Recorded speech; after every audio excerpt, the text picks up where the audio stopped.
नमस्कार, मैं हूं नीलू। तो इजराइल के हमले का जवाब अब हमास ने देना शुरू कर दिया है। हमास ने कई रॉकेट इजराइल पर दागे हैं।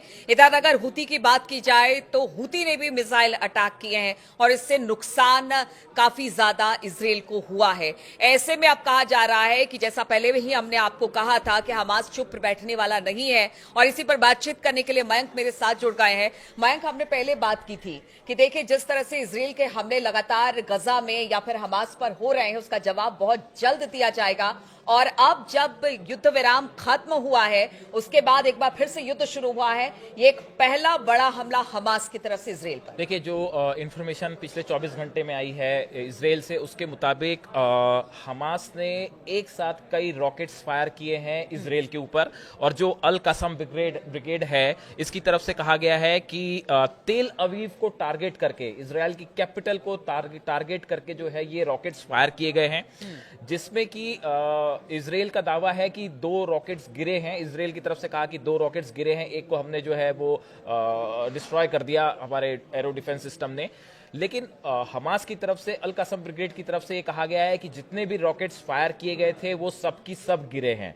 2 रॉकेट्स गिरने की बात तो इजराइल भी स्वीकार कर रहा है। तो इससे ये बात साबित है कि भाई ये हमले अटैक हुए हैं। अब अभी इजराइल को कितना नुकसान हुआ है ये इंफॉर्मेशन अभी बाहर आनी बाकी है। ये अक्सर जैसे हम भी बात करते हैं कि इजराइल में कितना नुकसान हुआ वो 1-2 दिन बाद पता चलता है, लेकिन ये बात तय है कि अब हमास ने भी जो है जवाब देना शुरू कर दिया है। और जिस तरह से रॉकेट्स फायर हुए इतने बड़े अटैक के बाद, ग्राउंड ऑपरेशन इजराइल कर रहा है, लेकिन उसके बाद भी हमास की तरफ से तेल अवीव को निशाना बनाते हुए हमले करना और उसमें रॉकेट्स गिर भी रहे हैं, इससे एक बार फिर इजराइल का जो डिफेंस, एरो डिफेंस सिस्टम है या फिर आयरन डोम है, इसको लेके फिर से सवाल खड़े हैं कि भाई रॉकेट्स गिर रहे हैं। तो एक तरफ तो हमास ने एक बार बड़ा हमला किया, आपने ठीक कहा कि जो इजराइल ने सीज फायर के बाद ये हमास का पहला बड़ा हमला था।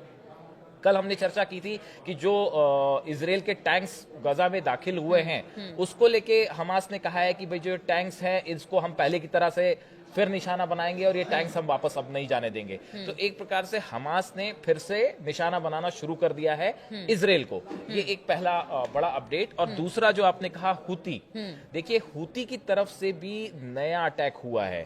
हम पिछले अटैक की बात नहीं कर रहे। अगर जो इंफॉर्मेशन सोशल मीडिया में आ रही है उसके मुताबिक 48 घंटे में 3 बार हाइपरसोनिक मिसाइल से हुती ने इजराइल पे हमला किया है। देखिए गुरुवार, कल जो बीता गुरुवार है, इसमें जैसी खबरें आ रही हैं कि 2 बार हुतियों ने जो है वो हाइपरसोनिक मिसाइल्स जो है वो इजराइल के ऊपर दागी है। और देखिए हुती की तरफ से जो बयान दिया गया, एक पहला हमला था जो गुरुवार को सुबह के समय किया गया। इसमें हुती के जो सैन्य प्रवक्ता हैं याह्या सरिया, इनकी तरफ से कहा गया कि मिसाइल तेल अवीव में बेन गुरियन हवाई अड्डे को निशाना बनाकर एक विशेष सैन्य अभियान चलाया गया। यह अभियान एक हाइपरसोनिक बैलिस्टिक मिसाइल द्वारा चलाया गया और सफलतापूर्वक अपने लक्ष्य में सफल रहा है। हुती का कहना ऐसा है कि थर्सडे की सुबह हमने बेन गुरियन एयरपोर्ट जो है इजराइल का, उसको टारगेट किया। मिसाइल, हाइपरसोनिक मिसाइल वहां पे गिरी भी है, ऐसा हुती का दावा है। जबकि इजराइल का कहना है कि एरो डिफेंस सिस्टम ने उसको ध्वस्त कर दिया। लेकिन यह भी अपने आप में सोशल मीडिया में एक चर्चा का मुद्दा है कि क्या arrow defence system ballistic missiles को रोक सकता है, हाइपरसोनिक मिसाइल को रोक सकता है या नहीं, ये अपने आप में एक चर्चा का मुद्दा है। उसके बाद देखिए इजराइल की जो एयरफोर्स है उसकी तरफ से भी एक इजरायली सेना की तरफ से एक बयान आया कि कुछ समय पहले कई क्षेत्रों में बजने वाले सायरन के बाद यमन से छोड़ी गई मिसाइल को वायुसेना ने इजरायली क्षेत्र में प्रवेश करने से पहले रोक दिया। ये गुरुवार के शाम का बयान है। तो देखिए एक अटैक जो जिस तरह से चर्चाएं हैं कि एक अटैक थर्सडे की सुबह किया गया और एक थर्सडे की शाम को किया गया, इस बारे में कोई पुख्ता जानकारियां नहीं है। लेकिन ये हुती के 2 नए लेटेस्ट अटैक हैं। हम देखिए उस अटैक की बात नहीं कर रहे जो परसों किया गया था, जिसके बारे में हमने बात की थी, बुधवार, वो नेवातेम एयरबेस को, वो बुधवार को जो एक हमला था, हाइपरसोनिक मिसाइल जो दागी गई थी, वो एक मिसाइल दागी गई थी, वो नेवातेम एयरबेस जो है उसको टारगेट करके दागी गई थी। तो एक नेवातेम एयरबेस को अटैक करने की कोशिश की है हुती के द्वारा, और ये नए अटैक है जो बेन गुरियन पे हुती का दावा है। और हुती पहले ही कह चुका है मयंक कि देखिए हमारा टारगेट इजरायली जो आवाम है वो नहीं है, एयर बेसिस है, एयर बेसिस है सेना है और वहाँ के इसीलिए टारगेट। एक के बाद एक एयर बेसिस पर ही हमला हुती की देखिए तरफ से हो अब रहा है। हाँ, अब देखिए जिस प्रकार से हमास ने ये रॉकेट्स फायर किए हैं, हुती लगातार अपनी मिसाइल्स फायर कर रहा है, तो इसराइल एक बार फिर जो है, इसराइल में सब जगह मतलब 48 घंटे में ये 2-3 बार ऐसी सिचुएशन बन गई है कि लगातार सायरन बजने लगे और मिसाइल्स को लेके पैनिक था कि भाई कहीं पे भी हमला हो सकता है, कहीं पे भी नुकसान हो सकता है। तो इसराइल में एक प्रकार से पैनिक है। अब दूसरी चीज देखिए, आप हुती ने जो है वो अमेरिका के ऊपर भी लगातार हमले शुरू कर दिए, बजाय बावजूद और इसके शुरू कि क्या अमेरिका करते हैं, वो तो कर ही रहा है हाँ, अब टारगेट। देखिए अभी जो है अमेरिका का जो MQ-9 रिपर ड्रोन है, हाँ। जो कि एक बहुत ही टेक्निकली Costly और एडवांस्ड और कहते हैं, कॉस्टली है। बताया जाता है कि 3.2 करोड़ डॉलर्स हाँ। का जो है वो ड्रोन है। एक ड्रोन को मार गिराने का दावा हुती ने किया है। और अगर हम पिछले कुछ 1.5 साल की बात करें, 1.5-2 साल की बात करें, तो करीब अमेरिका के ये 16वां ड्रोन है MQ-9 जिसको मार के गिरा दिया गया लाल सागर। दाल सागर में। तो ये जो है लाल सागर और यमन के इलाके में हाँ। 16 ड्रोन अमेरिका के। देखिए ये 3.2 करोड़ डॉलर्स का ये बहुत ही कॉस्टली है, बहुत ही एडवांस ड्रोन है। तो इसको हुती अगर टारगेट करके गिरा पा रहा है, इससे आप हुतियों की क्षमता मजबूती का अंदाजा लगाइए। तो एक हुती, ये जो हुती है, ये फिलिस्तीनियों के साथ खड़े हैं। इन्होंने पहले ही कहा था कि अगर आप गजा में हमला करेंगे तो हम जो है उसका काउंटर करेंगे, जवाब देंगे।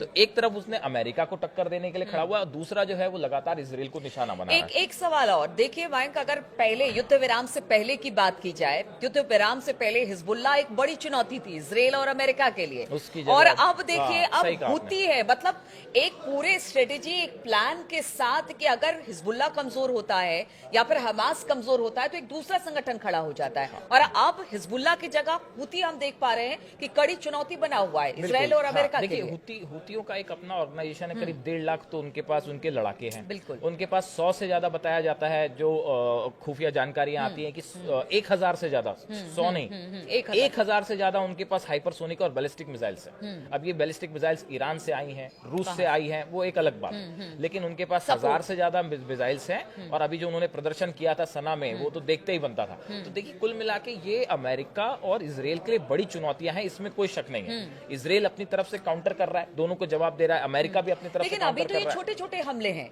अगर मयंक देखा जाए, इसे छोटा ही हमला कहा जाएगा। जिस तरह से अगर पहले के एक्सपीरियंस को देखा जाए तो उस हिसाब से ये अभी छोटे हमले हैं। देखिए, लेकिन हो सकता है ये हमले और बड़े लेकिन हों। देखिए इसका इंपॉर्टेंस ये है कि अब आप देखिए कि जिस तरह से हुती ने अमेरिका के वॉरशिप्स को हाँ, जिस तरह से लाल सागर में, और खासकर वो हैरी ट्रूमैन जो उनका एयरक्राफ्ट कैरियर है, बताया जा रहा है कि पिछले 3 दिनों के अंदर 5 बार हमले किए गए और उसमें मिसाइल्स दाग दी गई।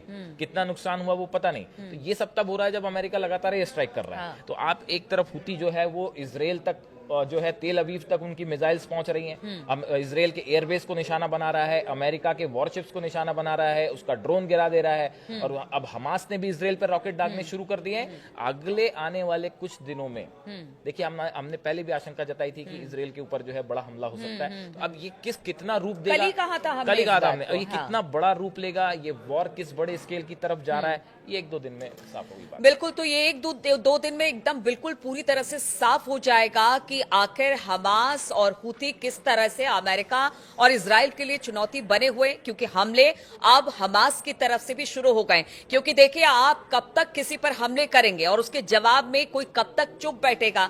तो हमास ने अब पहला हमला किया है और कहा जा रहा है कि आगे आने वाले दिनों में इस तरह के हमले बढ़ेंगे, युद्ध की स्थिति और भयंकर होगी। इस खबर पर लगातार हमारी नजर बनी रहेगी। आप बने रहिए हमारे साथ।